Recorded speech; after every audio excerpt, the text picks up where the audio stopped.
Hi everyone, good evening. I know this is exit poll day and we will get to those exit polls in about 30 minutes from now because that is when the election commission deadline ends and that is when news channels will start putting out the real numbers. What we will do here on Mirror Now is collate data from all these exit polls and put them out for you. It's called the poll of polls. But our top focus at 6 p.m., well, it's almost as interesting as the election results. Did Indian agencies orchestrate to bump off Khalistani terrorist G.S. Pannun in New York?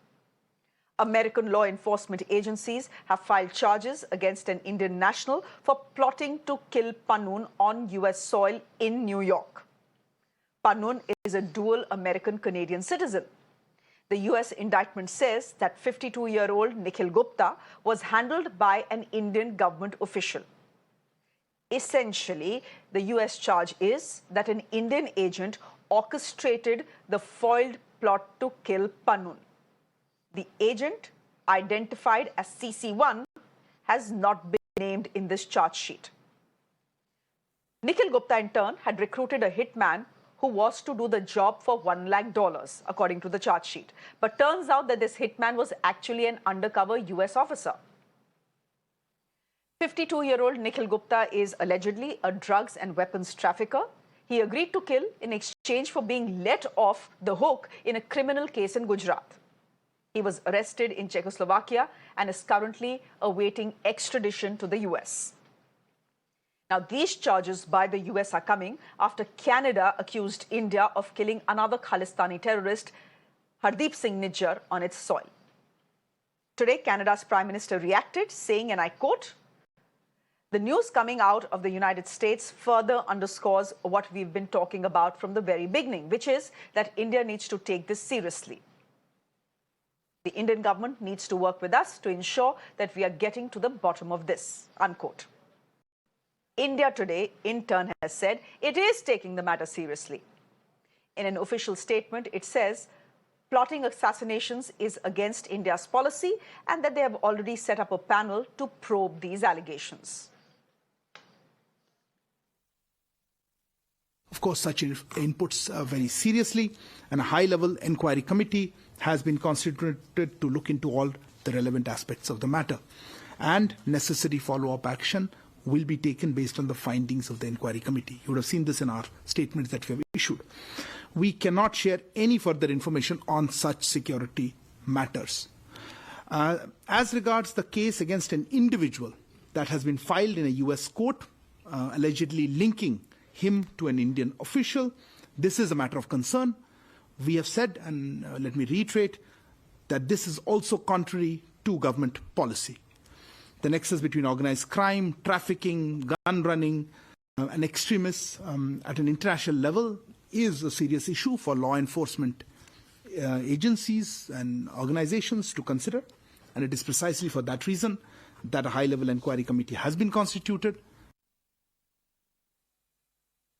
Let me go across to my guest this evening. Veena Sikri is a former diplomat joining us on the broadcast. Robinder Sachdev is the founder president of the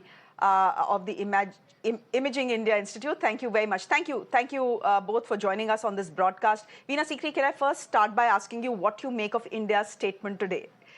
It is saying this is not our policy, but it is not saying we didn't do it. What do we make of it? No, I think we have to be very clear. Two things. First, as the spokesman for the Ministry of External Affairs said, it is not government policy to do any such action. That's point number one. Let's take that very clearly. Secondly, we have to draw a clear distinction between what is happening now with the US indictment in the New York court, which has now been unsealed, and the situation with Canada. In the case of the USA now, there is what we can describe as specific evidence. Because the specific evidence has been provided, the government of India is looking at it seriously. They have appointed a high-level committee to look into whatever evidence has been provided and to ascertain whether this is has any merit in it or not. In the case of the Canadian accusation, this is only a question of credible allegations. There is no such thing as credible allegations when you're looking at cases like this. There has to be some specific evidence. And we have conveyed repeatedly to the government of Canada that A, this is not in our policy, we don't do things like this. And B, we are willing to look at any specific evidence that the Canadian side may have, and they're willing to give it to us. We will be happy to discuss it with them and to take action. So I think we have to be very clear about this distinction. And we are now, this inquiry committee will look into all the aspects that are there. You cannot just say some government official with unnamed CC1, something like that. These are not things that can be taken lightly by any government. And that's why the government of India is looking into it seriously with this high-level committee which will look into it, comprising all Veena Sikri, here's the point. Here's the point. I understand why you're making that distinction between India's response to Canada and India's response to the United States of America. I understand that. But the fact is that the evidence, whether it was for Nijjar's killing, whether it was the plot to kill Pannun, comes from the Five Eyes. This is joint intelligence that the countries use, that these 5 countries use. So if there is intelligence that the US has, there is intelligence and evidence that Canada has as well. No, I don't think so. I think the Five Eyes in the case of Hardeep Singh Nijjar's killing, that was being speculated, that evidence was given by the Five Eyes in intelligence grouping, and that it does not mean that there is any specific evidence. If there was any specific evidence, I'm sure the Canadian government would have had no difficulty in sharing it with the Indian government.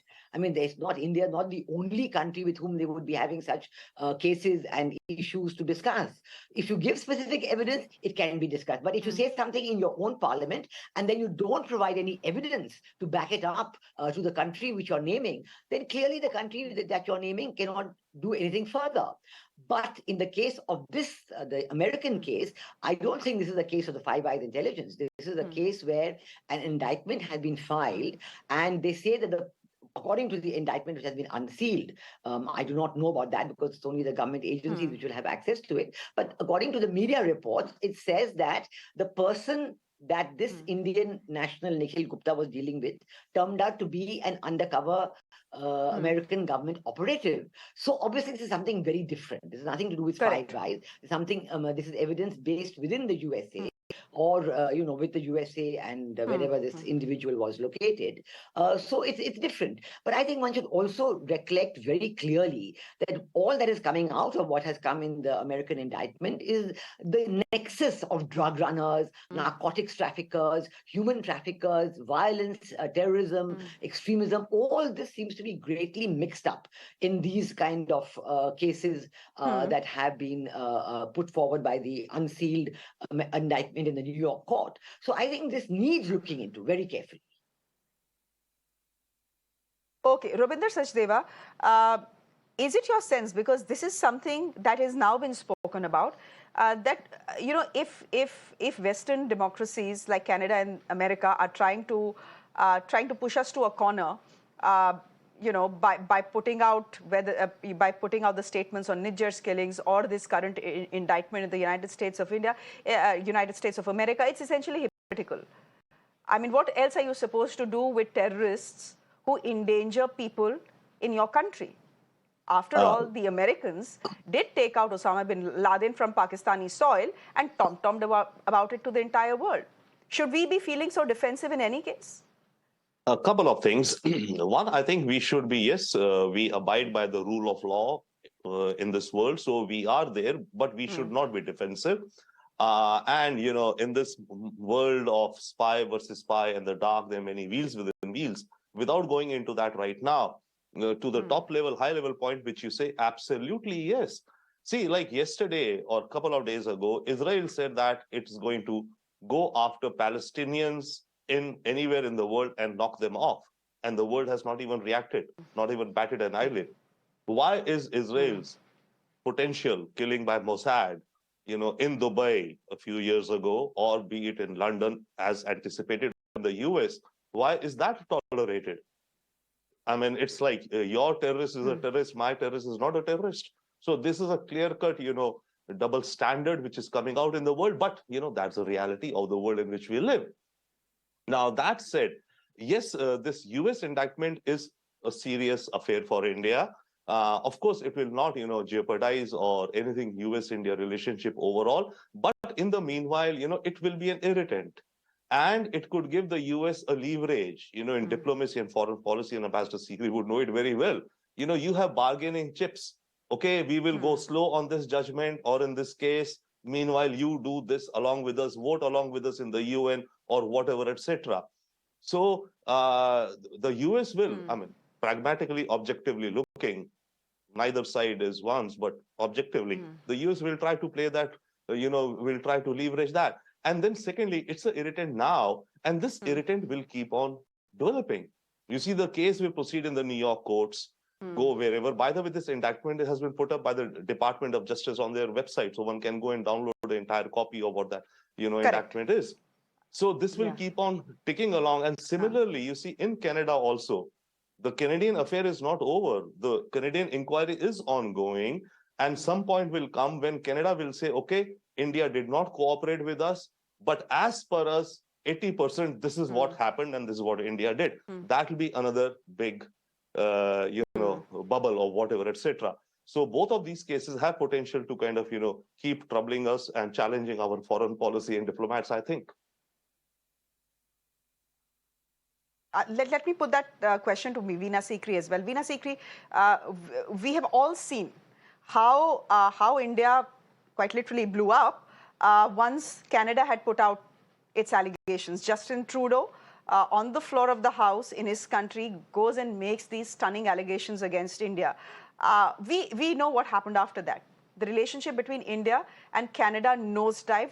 There was much unpleasantness on both sides. When it comes to the Americans, it seems that both sides have dealt with it rather calmly. There is a report in the New York Times that tells us that the CIA chief was in India to persuade India to, probe the allegations that are coming. There's again that report in the New York Times that seems to tell us that the director of their intelligence, national intelligence, had flown down to India as well to push India to set up a probe. And India seems to have dealt with America quite differently than it has dealt with Canada. But do you think this will further down the line impact the relationship between the two? No, first of all, I must say that it will not impact the relationship. The relationship is very diverse, very strong, with deep roots, mutual benefit, and there's a great deal of mutual understanding and trust as well. And I would like to here point to a parallel case which will explain to you how I think and why it will not derail the relationship. There is the case of David Coleman Headley, which has been going on since the Mumbai blast of 2008, 15 years. We've just observed the 15th anniversary of that dastardly attack on Mumbai. And the case of David Coleman Headley, he's again an American citizen who was first working with the American intelligence agencies and also started working with the Pakistan intelligence agencies. And American agencies have given access to India to meet him in USA because he's, under arrest in USA. So these matters happen. India and USA have a lot of mature agreements, whether it is on mutual legal assistance in criminal matters. There is a whole process. There is a cooperation among the intelligence agencies. There's cooperation on terrorism. So these matters will can happen side by side with huge other developments like, India-US joint manned spacecraft next year, perhaps, in trade, increase in purchase of defense equipment, all that can happen side by side is an indication of the maturity of the relationship. But it also shows, as our spokesman said, that they're looking at it seriously because there is specific evidence which has been provided. In the case of Canada, I would say one can enjoy an equally mature relationship if the Canadians would be serious about what they are saying and provide specific evidence. But ever since that statement in Parliament, which the Prime Minister in the Canadian Parliament, which the Prime Minister of Canada made, there has been no evidence. In fact, I would say that within Canada, there is an increasing outcry saying, why aren't you showing the evidence? The Canadian people themselves want to see the evidence on the basis of which Canada has made those allegations against India and continues to make various very bland statements about India. So I think the Canadian people themselves are keen on seeing the evidence, and it's a direct cause for a rapid falling off in popularity for Prime Minister Justin Trudeau. With America, it's quite different. It's a very mature relationship. And will see through this, and it will carry on.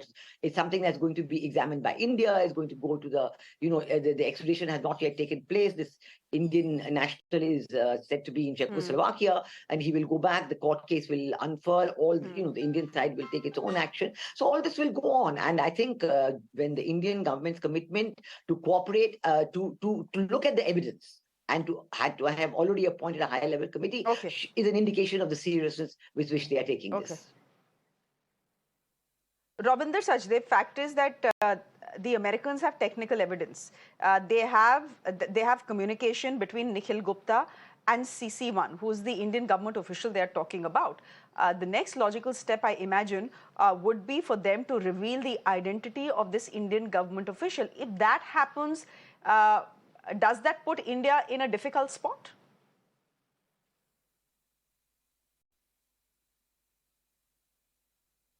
Sorry, I was on mute. Yeah. No, certainly yes. As I said, as the case unfolds, there'll be irritants and there'll be some picklish and pickle situations. Couple of things I'll say here. One, specific this particular case. If this is true, then I would say it's a pretty sloppy operation. You know how this Nikhil Gupta guy apparently went about doing? He connected with through his network in New York, another hitman kinds, and told him to kind of connect him with another hitman who would do a job for $100,000. He flew down, met this guy or whatever in New York who was an undercover FBI or DEA agent. That guy put him to another one who would do the job for a $15,000 cash advance given in a car, and who again was a FBI undercover agent. So, I mean, if there are high-level, machinations, I would think we should be doing a better job, honestly, instead of, such, falling into traps. But secondly, to the larger question, I think the larger issue for India overall is that, you see, China over a period of time got trapped into an image problem. Sure, China has a problem, and that became its image problem also. China's wolf warrior diplomacy. Slowly, over a period of the last 10 odd years, countries started getting, unhappy, and, they were trying to figure out a way to get back at China, because the way at which China was, kind of launching its wolf warrior diplomacy. The issue for India, to my mind, long term, is that we should not fall into an image issue over a period of time that many more and more countries across the world start looking at India as, in a certain sense, because you see, we are rising right now. And as we rise, there'll be n number of stakeholders and all who want to kind of pull us down or, look at chinks in our armor or our weaknesses. And for such a narrative to build up across the world over a period of time that India does something like this, or something like this is happening, or some other issues also. So I think that's the bigger issue and challenge and worry to my mind, rather than US-India. That itself has its issues, but US-India would overall hopefully stay stable. All right. Mr. Sachdev, thank you very much. Ms. Sikri, thank you very much for joining us and giving us some perspective on the big story that is playing out. Overshadowed, of course, by the exit polls today, but nevertheless, it's a crime master go-go type of story. We thought we should do it, and there are serious implications. I understand that. For the moment, both democracies dealing with it maturely. Thank you very much. Thanks very much for joining us. Let's move